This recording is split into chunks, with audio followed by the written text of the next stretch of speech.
Italians would say Saitta, but Saitta. Saitta, yeah, I'm here with James Saitta, and my maiden name was Anna Maria Papani. So we're just a couple of Italians talking that's about right. our journey with food addiction today. And I think it's very cultural for us, James. What do you think? I mean, I think Italians get obsessed about food, and I'm talking about whether we're thin or we're heavy. Sure. It's like just such an obsession. Yeah, we spoke a little bit earlier today, and you talked about um, our identity being in food, and I thought about for the last 47 years that I remember going to my nana's house, and it's here's biscotti, here's mucciadale, here's eat, mangia, mangia, mangia all the time, uh, and it's comforting, and it's kind of, we're always around the table breaking bread, and it shouldn't be bread, but that's what we're usually eating, pasta and bread for sure. Yes. You know, And, I told you about my dad growing up having, he had barber shops in San Francisco, and he would even have a clawfoot tub in the window growing sometimes strawberries, sometimes basil, but anywhere he could plant some food, he had it growing. And any day off was spent, going to farmers markets outside of the city or going to Chinatown because they were having a shipment of some produce or something. And something was always simmering, stewing, or bubbling or boiling on the stove all the time. I have an aunt that says, she likes the smell of garlic on other people's breath. So it's just that kind of thing. That I am going to go ahead and do share screen real quick, and so that I can okay. show everybody your before and after picture, and then we can just, tell me about this here. Tell me about, what was your impetus to change your life? That picture is funny because I actually wore a robe with slippers, and you can't see in that picture, but the slippers have a left and a right on them. I got them for Christmas, and of course that's Christmas time, and I wore a robe to Arby's to eat too much of the wrong thing, like always, just to kind of embarrass my kids. And as if that wasn't enough, there's a little bell there that you're supposed to ring for good service, just to really embarrass them. But if you look at that picture, you look at me smiling there, but that's somebody that's just given up. And that's really where I was. Is like, I can't change this. There's nothing's going to get better for me. I might as well just leave the house in a robe, and it's very sad. I usually look at that picture in the past, and I've gotten emotional because I can't believe I let myself, get that way. But it's just like the analogy or metaphor of the frog in the hot water. It jumps right out, but it put in the cold water, and just a little bit, and I put on 10 pounds a year of my first 12 years of marriage, and before you know it, I'm 400 pounds, almost 400 pounds, and it's disgusting is what it is, but at the same time it's tragic and it's sad. And journey wise, so it's been a year and about 4 or 5 months, would have been last February, March. I started losing my eyesight at times of the day. It would get really blurry, and I thought that was interesting because it would go in and out and in and out, and one eye was worse than the other or something. And of course, in the wintertime, I'm in construction, so I don't do a ton of work anyway. So I just was sleeping all the time. I was super tired, super lethargic. Joints hurt and everything hurt all the time. And my kids are worried about me. My wife's worried about me. And so I just went to the doctor, and I had already been diagnosed type 2 diabetic for a couple of years, but I completely ignored it. I didn't take any of the meds. Like a typical husband or a guy, I don't listen, and just being stupid. And so she just said, listen, so this is April 29th when I finally went in. And she said, okay, your blood sugar is 527 today. Your A1C is 15 something, 15.7, I think, or 15.9. And of course, my triglycerides have always been high. My LDL has been super high. My HDL has been super low, all that jazz. And the ratios have been all bad. And she said, okay, you are now insulin resistant. You now have to take injections, and you need to take 2,000 milligrams of metformin every day, or you're going to die. And, she was really blunt. She's basically saying, you're an idiot. I've told you what to do. You've ignored me. And now this is what you have to do. And So I kind of went home and had a little cry, and I ran into Jay, and he literally just like hits me on the shoulder and is like, you know what you should do? Try keto. And that was pretty much it at that time. And so I was like, oh, okay. So I went home and just tried keto. And for some reason, I hear a lot of folks that are trying keto like, oh, I've tried it and I was on it. And so I think I just was ready. I tried it before and I wasn't. For some reason, it worked. And then I realized that it's one of the words, the key buzzwords is sustainable. It is so ridiculously sustainable. And for me, it was easy. For an Italian, it was easy because there's all the things I like to eat. But the change was basically, I'm going to die if I don't change. And that, so it was a pretty good, that was my why, as we're going to maybe talk about later. You know, um, that's very telling what you said about that picture of you. I did not realize that was in a fast food chain. I have literal goosebumps right now thinking about that. You were literally probably using humor and kind of, you know, laughing at yourself to cover Yeah. the pain that you were experiencing and the guilt and the shame, uh, which, you know, and I believe that addiction is a disease like cancer. It's not something that you ask for, you know, and the inability to stop eating, some of that is, you know, hardwired into us, because it used to be there were times of scarcity and then times of plenty. And so we would naturally gorge ourselves in order to survive. And the problem is now we can get access to anything 24/7. So now in this modern world with modern foods, it's more difficult for people like us that probably kept the human race alive back in the day. So, you know, that's a really incredible part of your story. And running into Jay Morales, and I'll put a link to his Facebook page. What is it called? I can't remember. Um, do you know what the Facebook page is called? His is No Keto, Know, Right. Keto.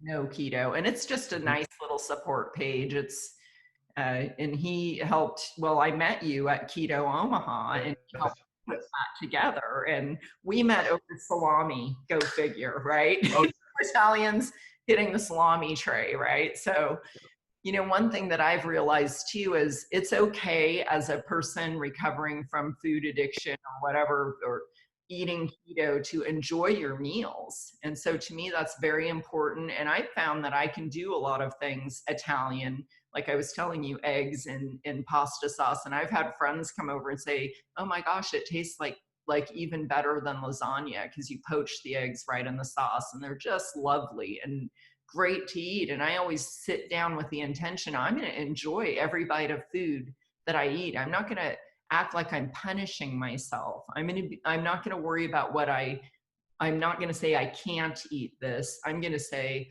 I won't eat things that harm me today. You know, and that's been a long time coming for me, but that's something that has made it easier for me. How do you deal with your grandma, your mom, people that try to, you know, manja that want to feed you? What do you do or say that helps you cope with those kinds of moments? uh, it's a great question. I tell you what, I've been really blessed with a family that loves me, and they just appreciate that I'm doing something different. So I hate to say it, it's not going to be a good story for you, but they don't even offer me because they know I'm not going to eat it. And so it's probably helped a ton. Um, my my nana used to always say, and she still says, she's 96. She says, "How can this be bad for you?"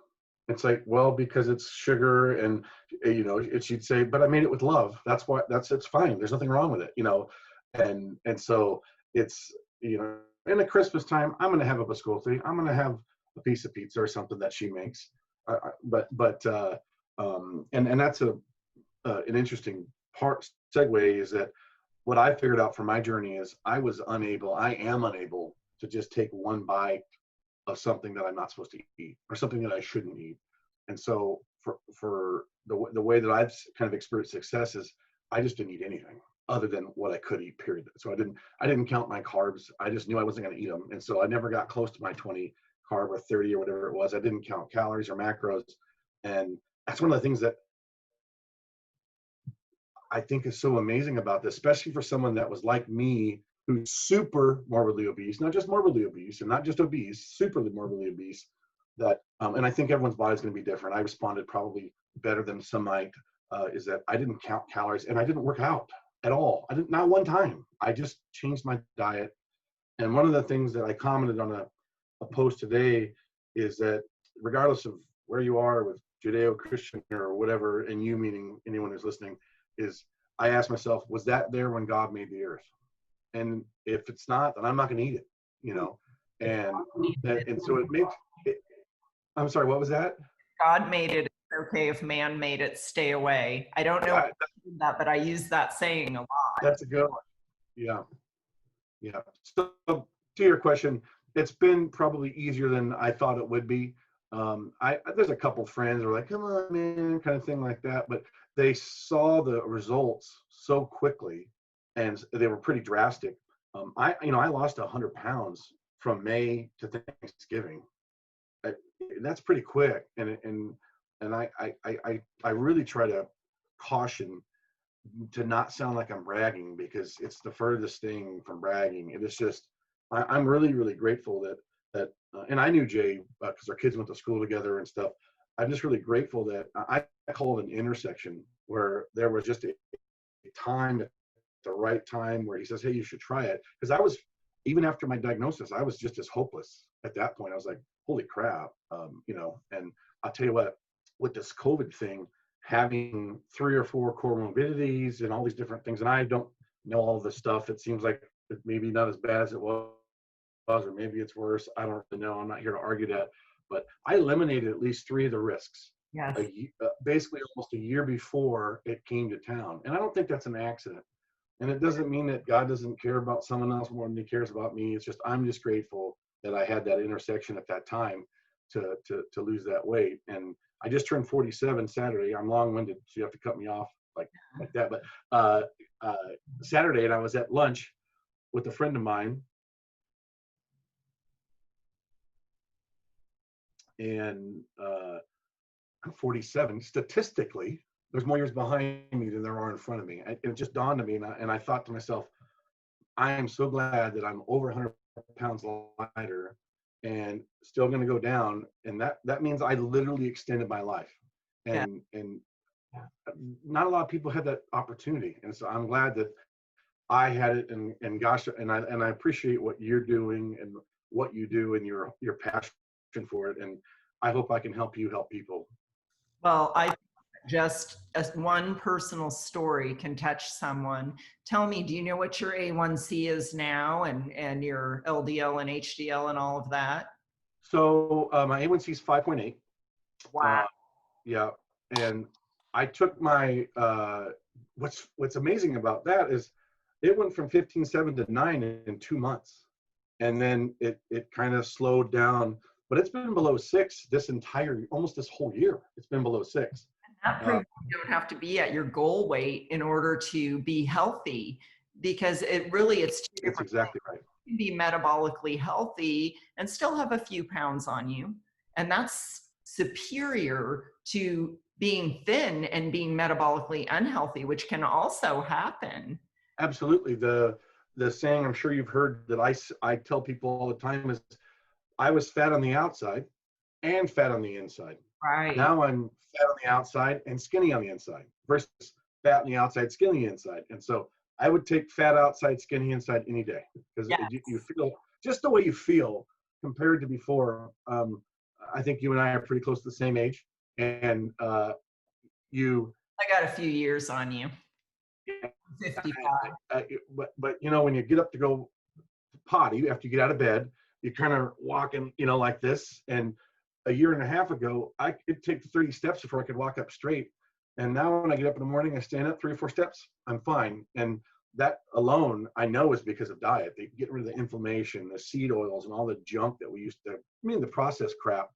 That alone is worth it, honestly.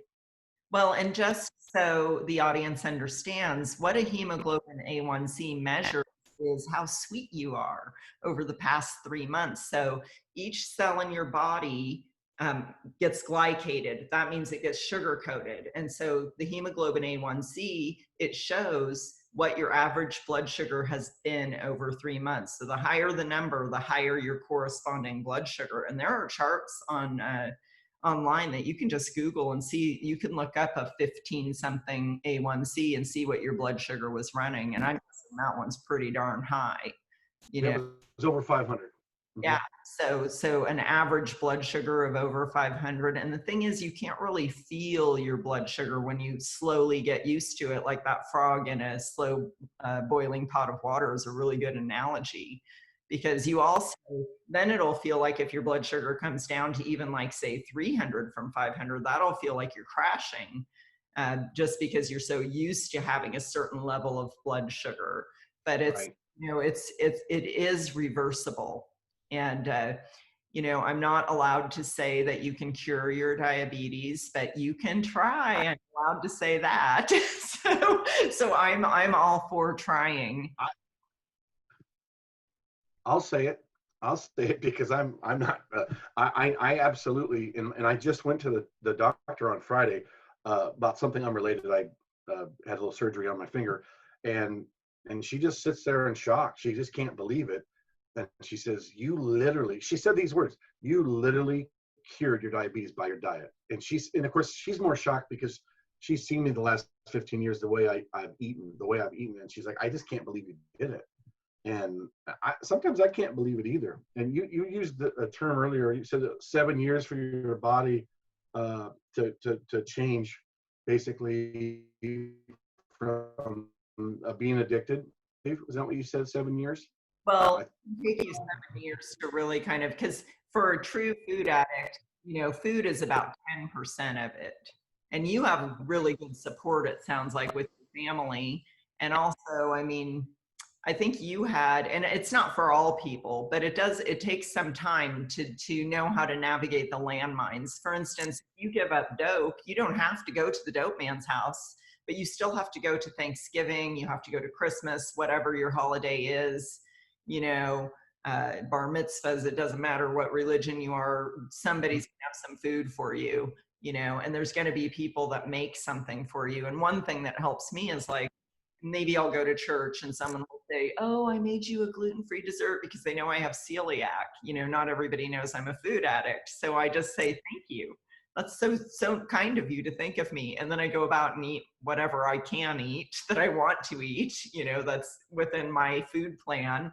And nobody's the wiser. I don't have to hurt somebody's feelings, or I can say to them, if they are going to see me, I can be like, "I so appreciate your concern for me and trying to provide something for me, but I'm better off if I stay away for those things, and I'm here for the company," or something like that, really help. But it is a process to be able to navigate relapses, able to navigate staying on plan, not getting back into that carb creep, to come to accept that one bite is too many for some of us and 1,000 is never enough, That's a great way of saying it. You know, I have kids like a lot of us do, and one of my daughters, when she would get in trouble, get grounded, on the way to her bedroom, she figures, "You know what? I'm already in trouble," and she just knocks stuff off a counter. Like, "What are you gonna do to me? I'm already in trouble." And that's kind of, I think, a lot of us do that when it comes to eating stuff we're not supposed to. Like, well, I already feel like crap. I've already eaten 3,000 calories. What's another 10,000? And I mean, I've sat with a box of ice cream sandwiches and just eaten one after another, and then got up. And I'm telling you, I used to eat those banquet TV dinners back when I first was in college or moved back to Nebraska. And while I was heating those dollar banquet dinners up in the microwave, I would eat a peanut butter and jelly sandwich. And then I would eat the banquet dinner and make a peanut butter and jelly sandwich and get up, put it in the microwave and eat another one. And we're talking 10 sandwiches, 10 dinners, same amount of food. But to put it in the words of John Candy from the movie Stripes. For some people, that some people start keto and they fail at keto because the underlying problem is not being addressed. You seem to have understood that there's an addiction component for you and kind of managed that. where some people, they don't even see that. They think that it's a moral problem, and they feel like just can't stick to my plan. And so they fail to come to acceptance that their problem is certain foods are very psychoactive for them. In fact, I can tell you that I actually bought a spice from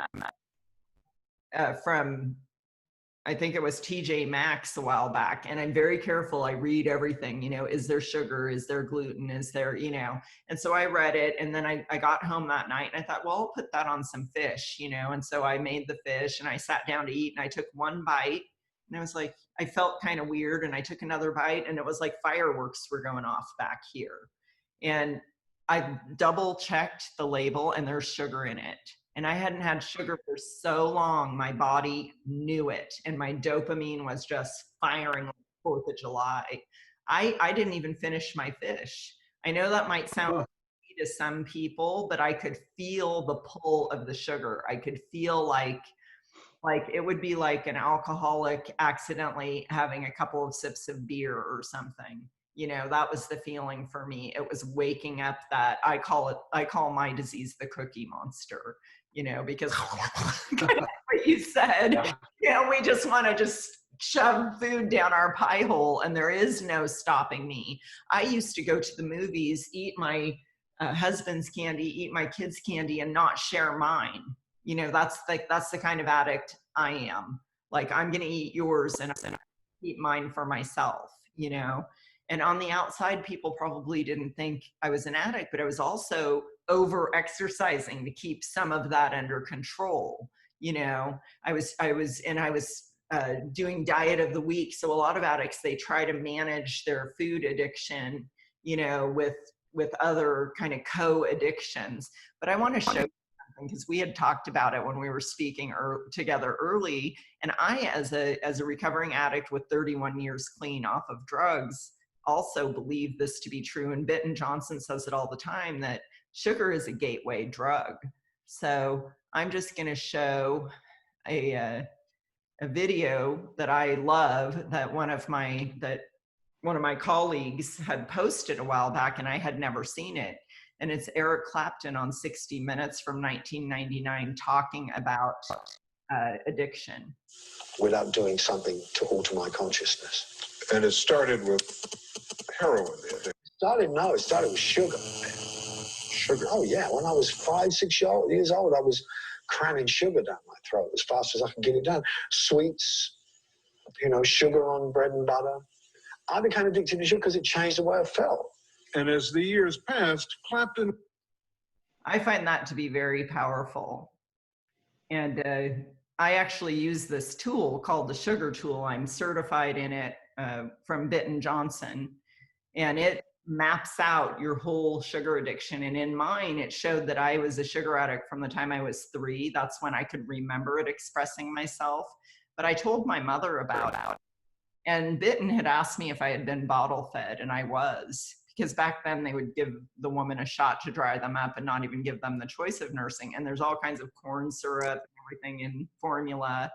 And apparently my mom had to take me to the hospital because she thought I had jaundice. But what it was baby food carrots. And baby food carrots are one of the sweetest baby foods you could eat. And I wouldn't eat anything except for baby food carrots. And that was as an infant. So even as an infant, I was craving sweets. And for me, my story goes, at 9 years old, I was using drugs. And you can see on my sugar scale, when I did it with Bitten Johnson, where I have a flat line, like when I was using drugs, food wasn't being used. And I've seen it where people were gambling. So all of this addiction, interactive disorder. So I just want to put it out there that if you have any addiction that you've identified, and you're still struggling and feeling like not well, food might be an issue that you could look at. I'm not saying it is for everyone. It's worth taking a look at. And thank you, David Wolf, for posting that video. I found that just so refreshing to see that somebody understands on a deep level how chemically affected we get, But the thing is, at some point, it's not satisfying, is it? So that picture of you in the robe, that is like the end of the road. That is like, you're not even enjoying eating, and you're literally eating food almost against your will. Yeah, that's true. That's true. I like the, we talked about earlier, and you kind of reiterated about the addiction aside and not being a moral issue, because that's how I've always seen it.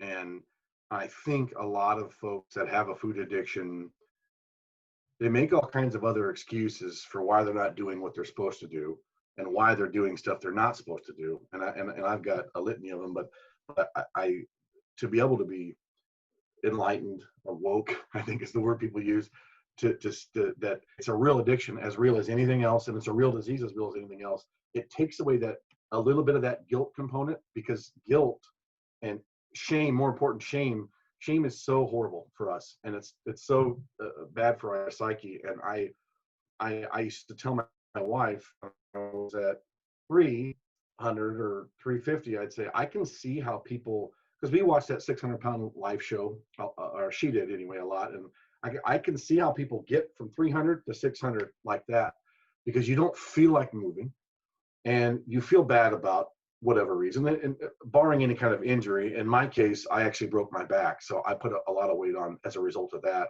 But I actually broke it twice. But I was already heavy, so that's not my excuse. But to you can see how it happens, because you don't feel well enough to do anything, and you feel bad, and then you're like, well, there's nothing I can do anyway. I might as well eat because it makes me feel better. Then you feel guilty about that, in that cycle, and it's 10 years. Or excuse me, 1 year 10 pounds, and 1 year and 15 pounds, and then you're so far gone, to quote Randy Travis, too gone for too long, and then you're like, screw it. And I can tell you that I'm going to reveal something that's going to sound absolutely horrible, but I hope people can see my vulnerability, is that my mother was super morbidly obese most of my childhood. She actually had gastric bypass, and was one of the few successful. But the way that I've identified heavy people, including myself, is lazy and no discipline. And because of the way that she hated herself. She's not a very pleasant person. I love her, but it is what it is. That's how I identified it. And it took getting to where I was, hating myself and hating other people because of something that's, and I don't want to say it's not their fault, but that real addiction, where now I look at someone who was heavy like I was, and the first thing I think of is, I can help that person. That's the very first thing I think of. And of course, you don't walk up to a stranger and go, hey, you're super morbidly obese. I was too. You just find a way to communicate. And I tell you what, I look at folks that were like me, and I can just see the sadness in their eyes. Yes. And the hopelessness. And that hopelessness is what makes me emotional and passionate to be able to, and you said one story, it's really cliche when people say, well, I can just help one person, but literally it's one person, and then one more person, and one more person, and not, and I think that for me, I want everyone to start doing it exactly the way I did it and see my success. And so I have to be careful and not getting A, offended, or B, feel rejected, because it's not going to, everyone's going to do it just the way I do, because everyone's body is different. And but there's an amazing satisfaction and gratification in a light going off when you can identify a problem, and they're like, oh, that's what I think. Oh, that's what I do, or that's what I did. And they're like, they see that picture of me, and they identify with feeling, I just gave up. I'm giving up. I can't do anything about it. And they're like, well, look at this fat. So, and I use these terms jokingly, because that's what people who are fat or do. They make jokes about it. And that's what I used to do. And it's like, this guy can do it. I can do it. Well, and I think, it's such an uphill battle, because we're surrounded by, food boosters. We're surrounded by, now you go to the checkout lane at Walmart, and it's literally like going down another grocery store aisle. It's not just short, it's the big long aisle, and you have to run the gauntlet every time you go. And these food manufacturers, they're hiring people to make it addictive on purpose. They want you, remember, bet you can't eat just one. They want you hooked. They want you coming back for more.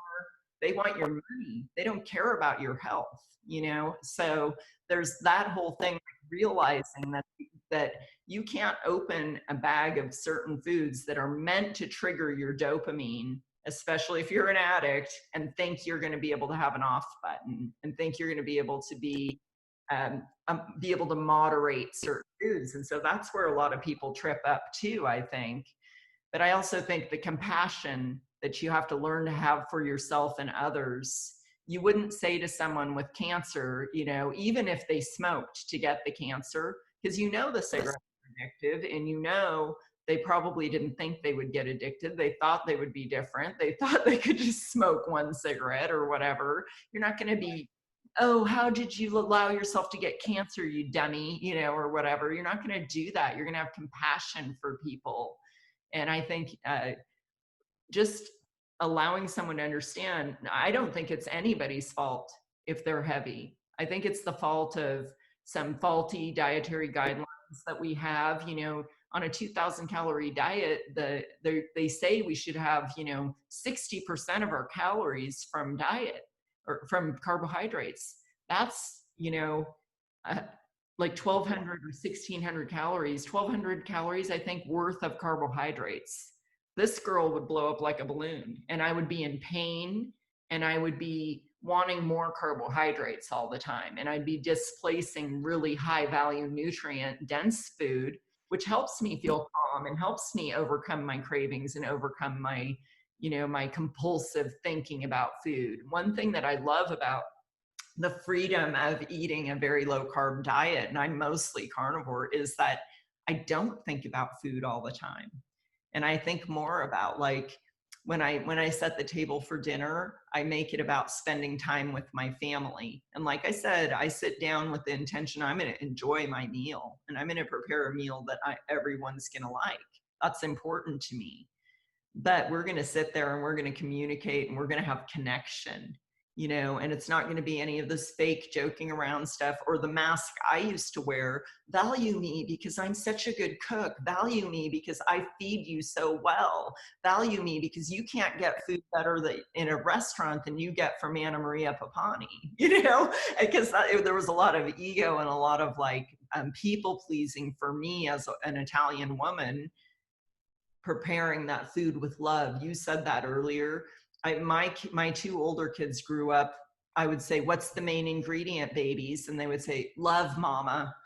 Love is the ingredient. Yeah. It doesn't taste good without love. And I stand by that. When I prepare my food, I'm grateful for God. Thank you for, you know, making cows so I can have this ribeye steak. You know, I'm like, I get that attitude of gratitude, and then I perfectly prepare that meat to my specific taste. You know, I make sure that it's, you know, medium rare through and through. If I have to sous vide it, whatever I have to do to make it, so it is here. I'm taking good care of the resources I've got, and I'm going to enjoy what I'm eating. But it's not the same. It's not about me. It's not about what can I get out of food. So food for me was manipulation. It was, I'd eat breakfast and I'd think, what can I have for lunch? Of course, I'd be grazing all day anyway. So I don't know why I thought I was going to wait until lunch to eat, you know? And so just not like the space in my brain, you know, the hamster wheel about what am I going to eat? When can I eat again? How much can I get away with eating? Can I would hide food from people, stash wrappers, put something in the trash, take it out of the trash because I changed my mind, you know, all kinds of behaviors that I've never done that. Well, don't say yet, because you know, you never know. I did. I was lying. I have done it. I can tell you, I don't have the victory that you have yet. Again, we're talking 14, 15 months into it, but following people like you, and there's some folks that are on the low carb or high fat end that are probably a little aggressive for my taste and vulgar and profane and stuff. But there's one thing that Dr. Tro said one time that he put a video on, you might have seen it, where he was talking about being on a cruise ship. And he said, I realized that I might be to food the rest of my life. I might have this problem. And for me, that was really powerful because this was right before COVID. So it was like February, and my weight had plateaued. I'd lost 122 pounds, and wasn't losing any more. I wasn't gaining. And of course, I started thinking, oh, you've screwed it up again. You've done something wrong. You're not doing it right. And it was okay to learn to be okay that, hey, this is a real problem. It's not just bad decisions all the time, which it is also, but this is something that's a real, no different than having, black hair and whatever. It's part of who I am. And so to be able to reframe it, and really you've kind of reinforced that today, and I appreciate that, to be able to reframe it, that it doesn't have to define me, but it's still part of who I am, and being able to identify it both cognitively and in my heart, it kind of helps you take I guess a path forward, a direction forward. Yes, and I think that's a very good point about the black hair or whatever. I always say you can't control what color your eyes are. You can't control whether you're born pretty or ugly. You can't control, whether you go prematurely gray or you get to keep your black hair, And I truly believe that addiction isn't something you can control. I think abstinence has to come before recovery. And abstinence from the drug foods, then your food plan might change as you go along. Like you might find out that, as you go along, well, maybe I need to tweak some things, depending on what's going on with you. Or we had talked about eating too much of anything. And you had talked about, eat too much steak. I can, that feeling of wanting to gorge ourselves or whatever, even on something healthy that is on our plan, that can be a barrier to reaching our goals sometimes. So that kind of self-honesty, I think it's ongoing, and we have to tell the truth to ourselves about ourselves. And I think it's helpful to tell the truth to ourselves about ourselves and to another person, because then we say it out and it's out there, and someone that cares about what we're doing will say, okay, so what do you think could be a solution to that? And then you start thinking about, well, maybe I should weigh and measure for a few days and just, not try to not eat as much, but see what am I really putting in my body, get some honesty and clarity around that. And then you could see, oh, wow, I'm probably eating about 600 calories more than I need to. Maybe I should trim that down a bit. And then you can monitor yourself a little bit for a while and see if you can kind of, stick to a way that's going to be, like you said, I really needs to be sustainable. I think that for where you're at right now, you have metabolic health. And as a health coach, what I would say to you, slow is better, because the tortoise and the hare, you're in this to live and enjoy your life. And so, you know what? A half a pound a year is over 25 pounds a year. Think about that. A half a pound a week is 25 pounds a year. And that is not difficult to do, And so to me, that would be a better state of mind for someone. And of course, it's not going to happen in a straight line. Like you don't just go like this. And also remembering that muscle weighs more than fat. And when you're eating higher protein with keto, you could very well be losing fat. So I think measuring is a really good tool. And when I say that, I mean, take a measured measurement around your belly button, or better yet, just get a piece of string and measure your height, and then fold the string in half. And if you can fit it around you, or the closer you get those two folded in half ends around you, then you're lost visceral fat, which is what you want to lose. That's a great point, and I kind of forgot about that.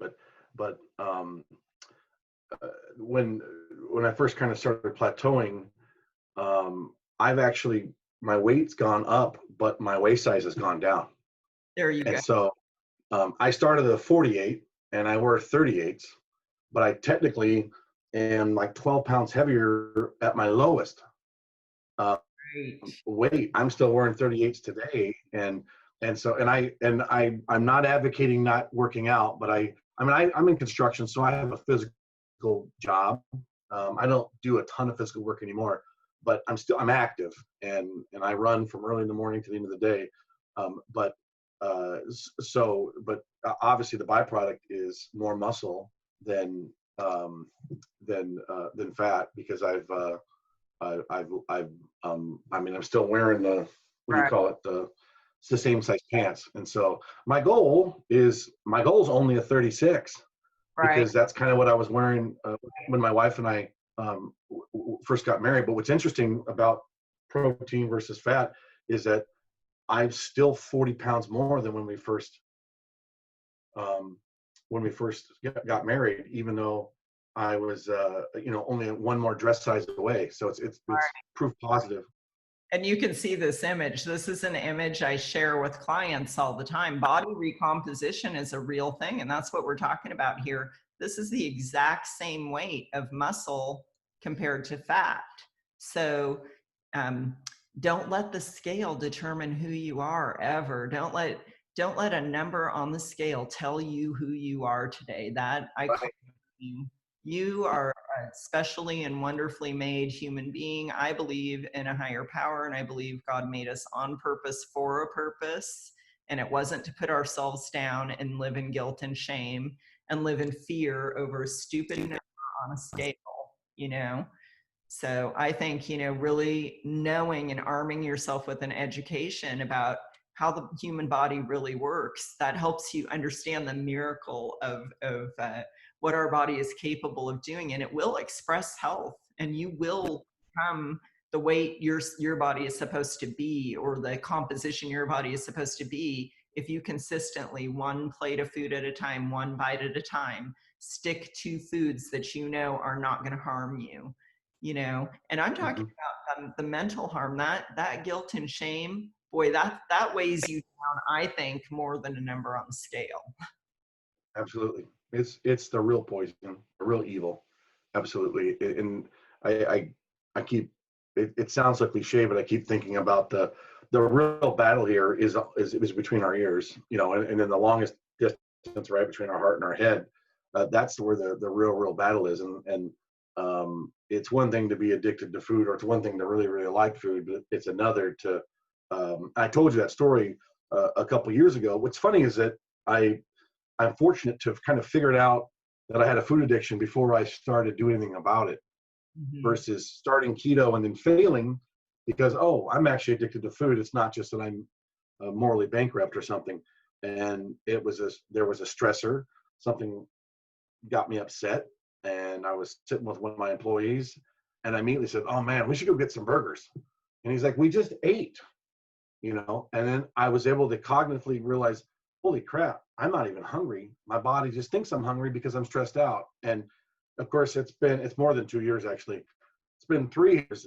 So I'm a slow learner, but it's taken that time to remind myself that this is a real thing. And again, I sound like, you just reinforce it again, that it's a real disease that we have to, it's a monster. It's a real monster that we have to accept, and it's not just some elephant in the corner. It's it's the gorilla in the room. And yes, and it's inside of me. Like for me, my disease wakes up before I do, and it's like, okay, Anna, what are we going to do today? And then I get up and I need to make a decision.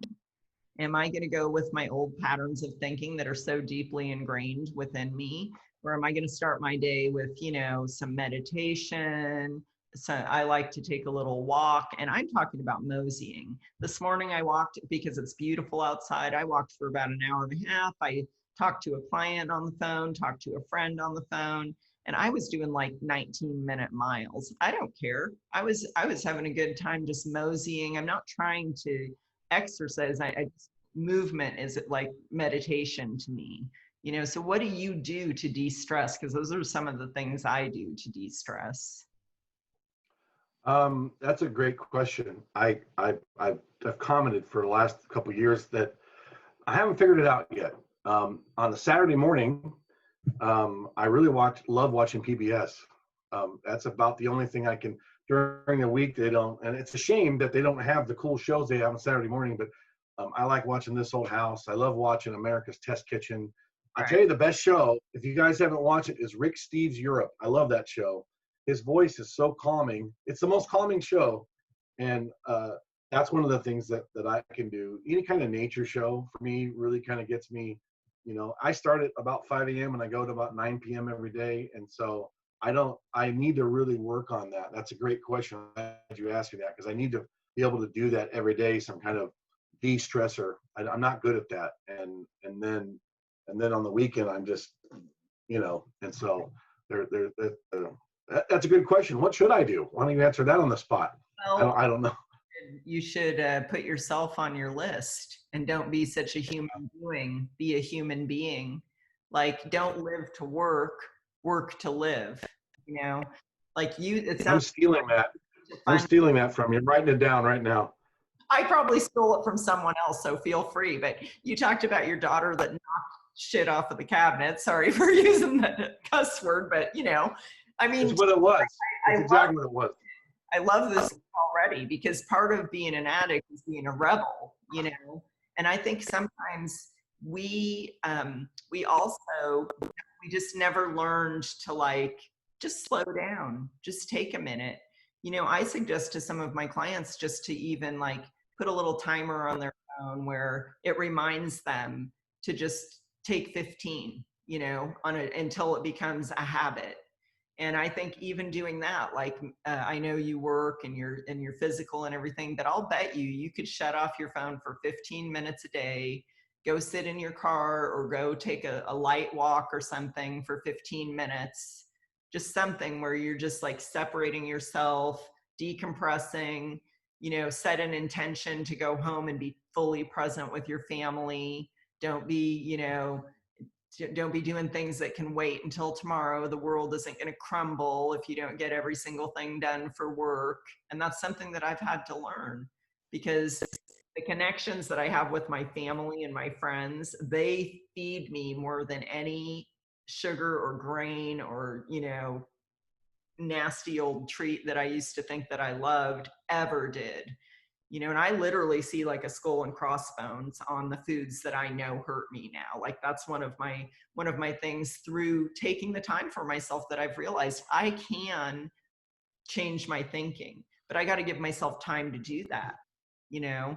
And I think too, like, the kind of life I want to live, now that I have space in my head, I don't want to replace it with some other addiction. I don't want to replace it with being, you know, a workaholic or thisaholic or whatever. And we can do that addiction interaction dance. You know, it's one disease, many outlets.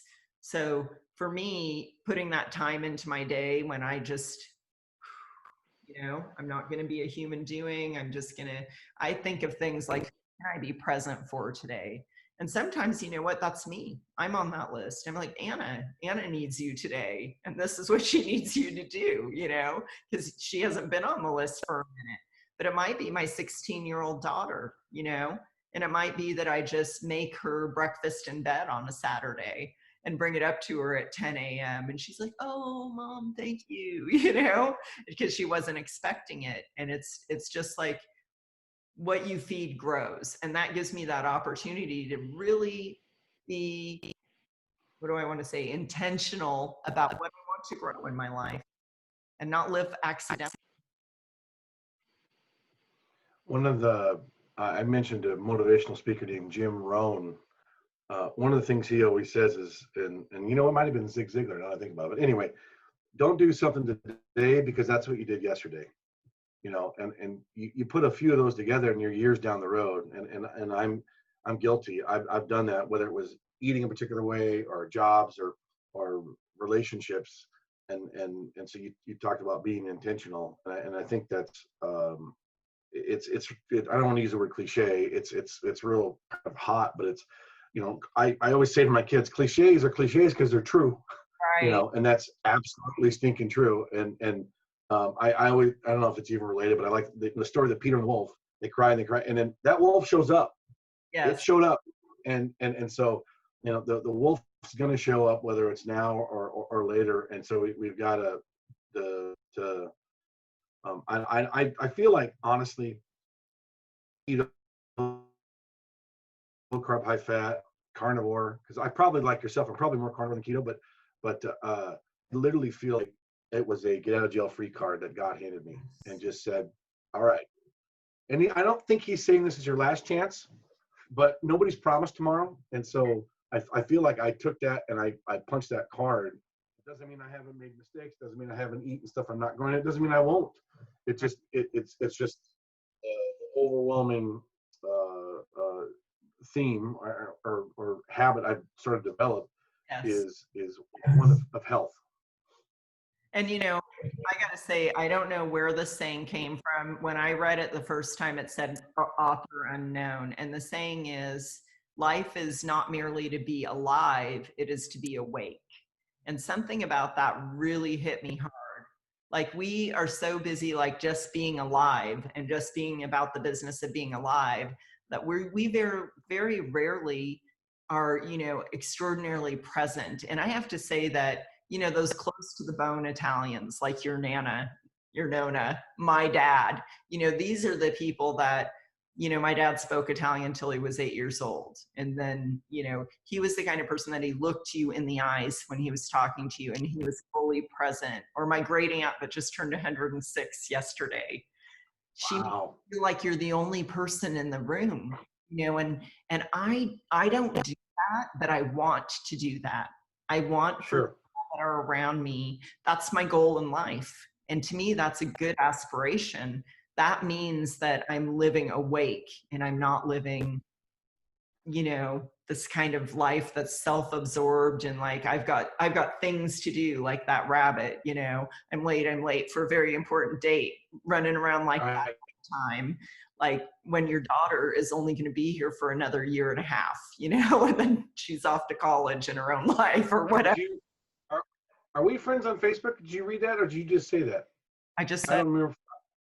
Oh, I just posted that yesterday. That exact thing that God is my witness. My oldest daughter's 17 and she's a senior, and she has a big piano in her room, and she goes down there and just plays. And she was playing the theme song to Downton Abbey, I think.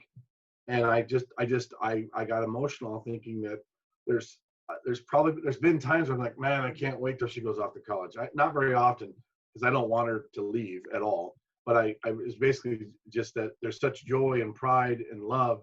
And then I was just saying that the parents don't wish for that to happen, because it's coming. And it literally seemed like yesterday she was a month premature. And I just came to yesterday, this little teeny tiny mask I put on her nose right after she was born. It seems so like yesterday, and it happened so stinking fast. I know that's not really what we're talking about. But no, we are talking about that. I truly believe that addicts are always like, you know, we want to like hurry up and get somewhere else until we're content, right? Like, I'll be happy when, I'll be happy if. That's part of the disease of addiction. And what you're saying is, when you look backwards, it's like, to me, life is like one big day and you just took a bunch of naps in between. Yeah. And it plays like that. So all of a sudden it seems like, where did all this time go? Because it seems like you just lived this one day and took a bunch of naps in between. And when we learn to really focus on what we've got and be grateful for what we've got and be grateful for hearing that music coming from downstairs, you know, to be grateful for my daughter who tells me everything, even things I don't want to know. You know? Yeah. You know, all of those moments and cherishing them and being more present, that just, you know, that makes what we look back on filled with love and satisfaction rather than regret and resentment. Right. You use the word happy when, and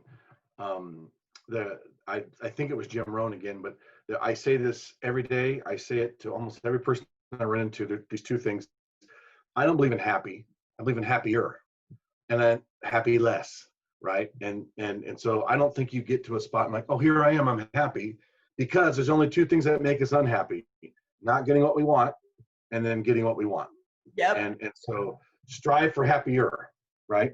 Yes, because sometimes I think we get what we want and we were really not prepared. What we want and what we really need, or what brings us contentment, are two different things. Mm-hmm. You know, there's a gentleman on, I can't think of his name, but he's always talking about how he's taken a walk today. And today he took a walk for so many miles in the rain, and he went keto, and, you know, he's an older gentleman, and he just makes me smile because everything he posts is so uplifting and positive. And I can tell he's very much living in the moment and enjoying right now and enjoying the journey. And I think that that's a big thing you hear over and over again. Like you said, cliches are true, or they're repeated because they're true. And it's about the journey, not the destination. There really is no there. Tomorrow never comes. So if we don't, you know, focus on the here and now, that's, you know, and we start thinking, well, I need to lose, you know, for women, like I need to lose this amount of weight before my daughter's wedding, or I'm going to feel like crap or whatever. Well, how about you just work on feeling good today and treating yourself and others well today? And then, you know, your family isn't going to remember. It's kind of like, you know, you can see I have a beautiful house. Well, I had one really good friend who was an absolute slob. I had to pull newspapers off of her, you know, like 3 weeks of newspaper off of her couch so I could have a place to sit at her house. But as soon as we sat down for a cup of coffee, all that went away.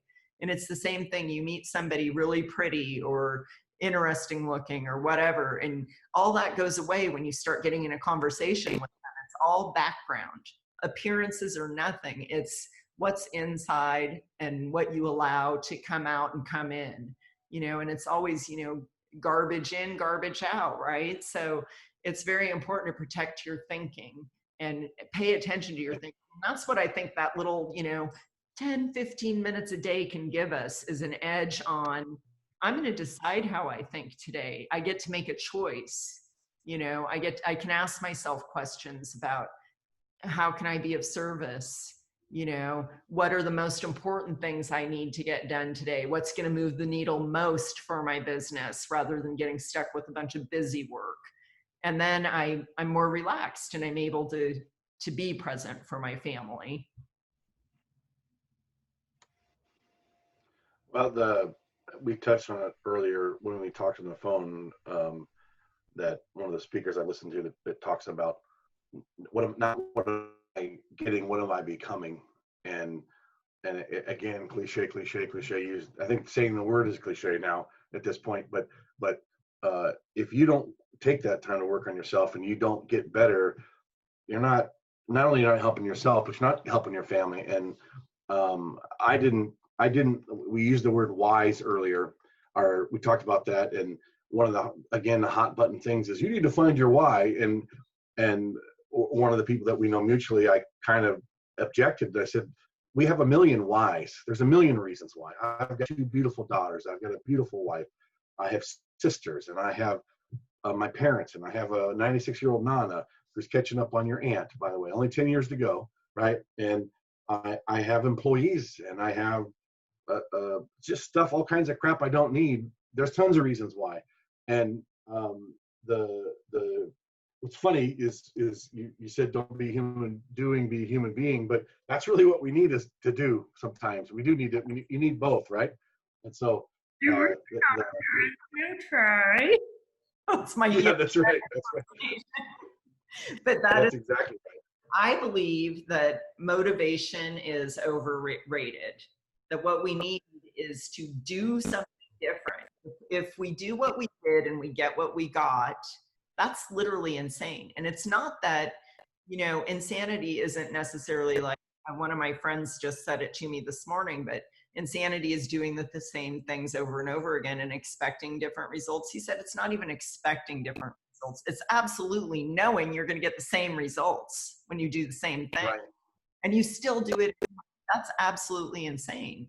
Why not do something different to be different? And that then gives you momentum. If you successfully go down from 5 soda pops a day to 1, you know what? You should be jumping up and down and going crazy.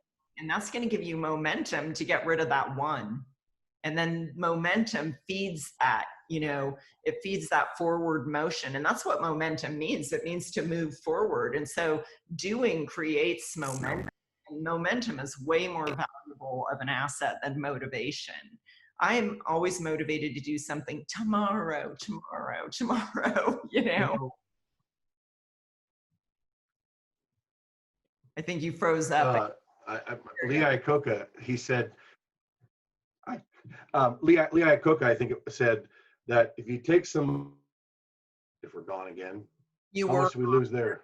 that Lee Iacocca said. Go ahead and start. That's as far as I got. Oh man, it was life changing. Everyone would have, their lives would have been different. No, basically saying that he says if you have somebody that's on the wrong track, and I picture a train track and one of those cars where you're pushing up and down, you know, he says if someone's on the wrong and you motivate them, they're just going to get to the wrong place faster. You know, it's you're right. I don't want to say motivation isn't important, but momentum, it's motivation's the wrong M. It's momentum for sure. And go in the right direction. That's powerful. That's what I said. Yeah. All right. Well, sir, I think that we have plenty here. We've been on for about an hour and 10 minutes. Of course, get two Italians together and we, you know, sit down and metaphorically Forget about it. read all day. Right? Sure. Thank you so much for your time. I appreciate it. Thank you. Thanks for giving me some time today, and thanks for what you do. I look forward to helping you help other people and seeing you on Twitter.